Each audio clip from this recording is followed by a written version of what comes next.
that we are looking at the line through.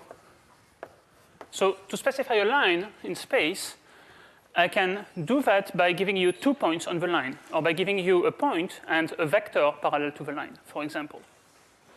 So let's say I give you 2 points on the line, -1, 2, 2, and the other point will be, let's say, 1, 3, -1. So, okay, it's pretty good because we have 2 points on that line. Now, how do we find all the other points? Well, there are the points in between these guys and also on either side. Let's imagine that we have a point that's moving on the line, and at time 0, it's here at q0.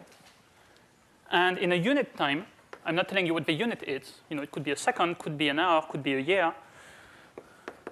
At t equals 1, it's going to be at q1. And it moves at constant speed. So maybe at time 1/2, it's going to be here. Time 2, it will be over there. And in fact, that point didn't start here. Maybe it was, it's always been moving on that line. At time -2, it was down there. So let's say q of t is a moving point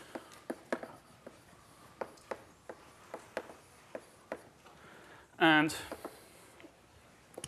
at t equals 0, it's at q0. And let's say that it moves.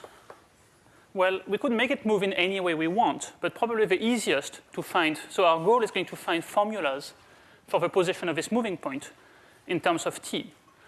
And we'll use that to say, well, any point on the line is of this form where you have to plug in the correct value of t depending on when it's hit by the moving point. So perhaps it's easiest to do it if we make it move at constant speed.